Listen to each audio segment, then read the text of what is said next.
La siguiente clase es sobre atresia tricuspidia. Es otra forma anatómica de ventrículo único. Cuando hablamos de atresia tricuspidia, hablamos de que existe una ausencia completa de conexión entre la aurícula derecha y el ventrículo derecho, ¿sí? Otra de las características de la enfermedad es que tenemos una comunicación interventricular entre el ventrículo derecho, que generalmente es hipoplásico, y el ventrículo izquierdo, que es el que va a ser el ventrículo funcional, es decir, que va a funcionar como la única cavidad capaz de eyectar el volumen diminuto.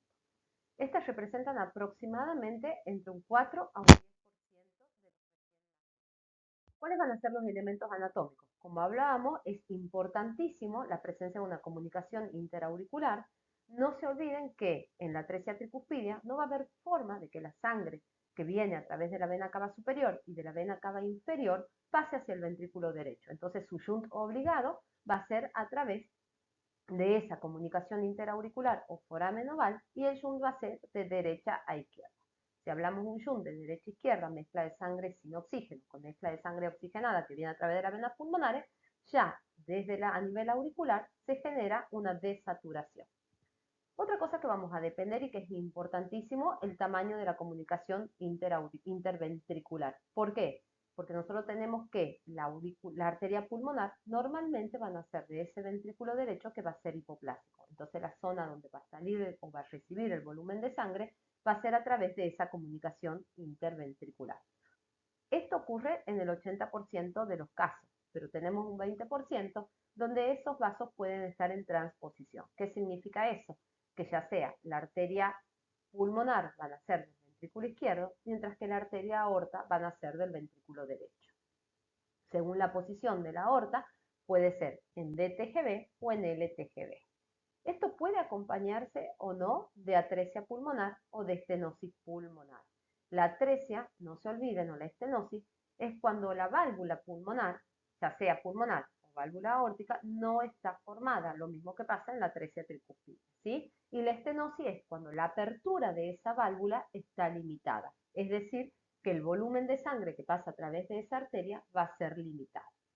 Sí o sí vamos a depender de la presencia de un ductus arterioso que podemos dejar que se cierre o no según las características anatómicas, eso lo vamos a ver cuando veamos tratamiento, y la presencia o no de coartación de aorta, hipoplasia o interrupción del arco aórtico según la anatomía que presente este paciente. Pero los elementos que sí o sí necesitamos para la sobrevida del paciente es la presencia de la comunicación interventricular y de interauricular. Y como toda cardiopatía, tenemos obligación de descartar anomalías cromosómicas. Todas cardiopatías, si bien el origen puede ser multifactorial, aproximadamente un 20% vamos a ver que está asociado con algunos síndromes genéticos u otras malformaciones musculoesqueléticas o gastrointestinales o en cualquier otra zona del cuerpo.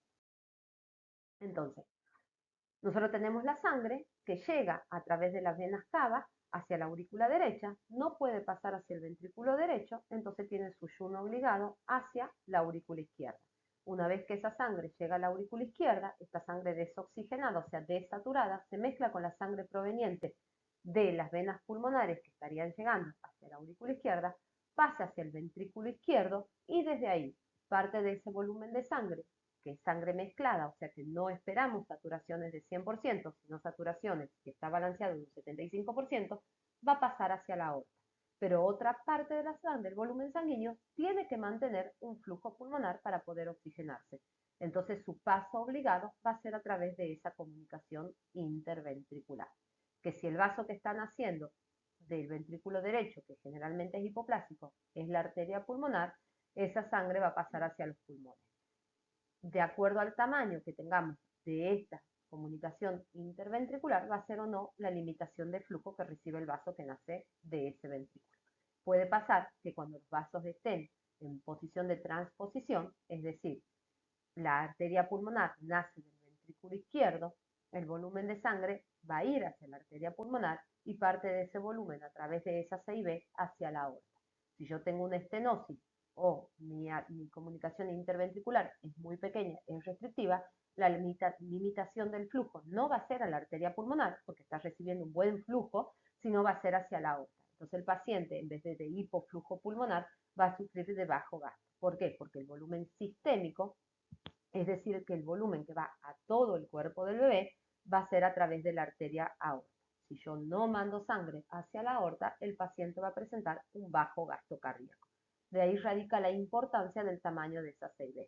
Con lo cual, la estenosis o la atresia no solamente está dada por el desarrollo de la válvula aorta o de la válvula pulmonar, sino que también vamos a depender del tamaño de la CIB, sin olvidarse del tamaño de la comunicación interauricular, que es la que nos va a mandar el flujo de sangre.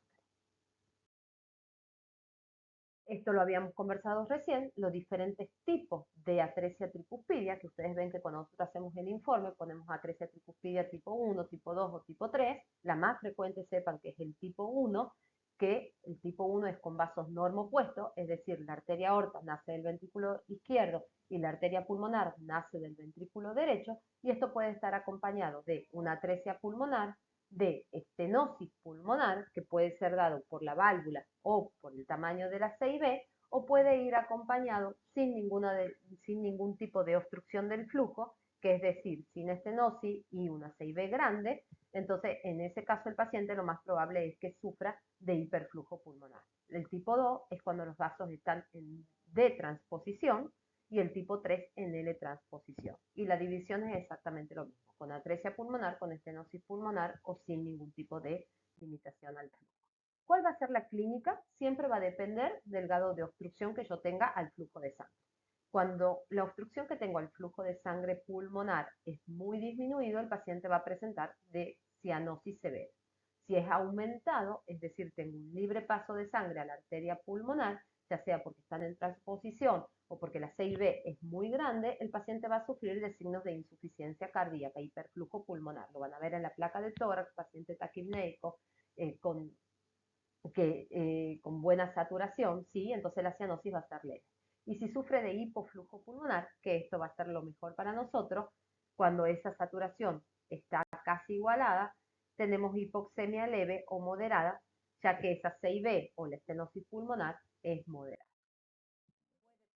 Soplo, eso siempre, que puede ser o por la presencia del ductus o por el grado de estenosis pulmonar o de estenosis de alguna de las grandes arterias que tengamos.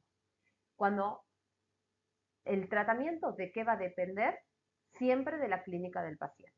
Cuando las circulaciones están balanceadas, es decir, tengo un paciente que no tiene estenosis o que la estenosis es leve, que la CIB tiene un tamaño aceptable, que la CIA tiene un tamaño aceptable, satura 75-80%, entonces me quedo tranquila y no necesariamente va a recibir próstata y no necesariamente voy a necesitar una cirugía para que el paciente pueda irse de alta. Puede pasar al siguiente paso quirúrgico, que sería la cirugía de Glenn. Pero después tenemos el otro tipo de pacientes, donde tenemos, por ejemplo, un paciente que está sufriendo de bajo gasto. ¿Por qué? Porque la CIA es pequeña. Acuérdense que nosotros siempre tenemos que empezar a desglosar cuáles van a ser mis causas de desaturación o de la clínica que tiene el paciente.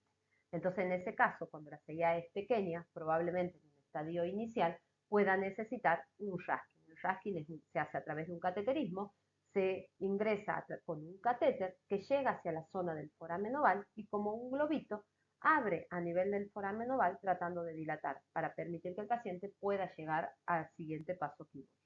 Puede pasar que el paciente tenga una estenosis o una atresia pulmonar o una atresia en la válvula aórtica o que la CIB sea demasiado pequeña, restrictiva, entonces va a necesitar una mezcla de sangre que se produzca entre la arteria aorta y la arteria pulmonar. Entonces, en una primera etapa, ese paciente sí va a necesitar, si mi problema es a este nivel, que mantenga abierto el ductus con prostaglandina. Y en el siguiente paso, hacer una anastomosis sistémico-pulmonar, es decir, conectarla a través de un tubo, la aorta con la arteria pulmonar. O bien puede pasar que el paciente sufra de hiperflujo, es decir, que reciba un volumen de sangre ilimitado a nivel de los pulmones. Entonces, en ese caso, para que el paciente pueda egresar, probablemente necesite de un cerclaje de la arteria pulmonar. Estos son los pacientes que sufren de mucha insuficiencia cardíaca, que no logran aumentar de peso, donde tenemos muchísima clínica. Entonces esos sí son los pacientes que por lo general tratamos antes del egreso hospitalario. Pero sí tengan en cuenta, y a modo de ir terminando la clase, es que siempre que tenga una atresia tricuspidia, no necesariamente el paciente va a necesitar una cirugía en el primer estadio y no necesariamente va a necesitar prostaglandinas ni bien nada. Siempre va a depender de la anatomía y de la clínica. Obviamente que si estamos con una cianosis severa, probablemente necesite de prostaglandina o tendremos que rever la mezcla de sangre a través del RASC.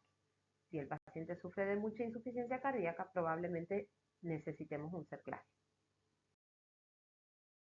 Esto es a modo de resumen, siempre va a depender del flujo pulmonar, si está aumentado o está disminuido, o si tenemos una atresia o no de la válvula aórtica o una coartación de aorta.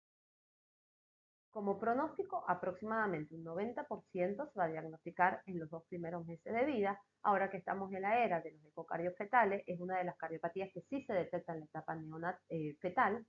Un 10% de ellos pueden sobrevivir sin ningún tipo de cirugía, obviamente que el pronóstico no es lo mismo, y que aproximadamente un 80% de los chicos, el diagnóstico se va a hacer a partir de una cianosis.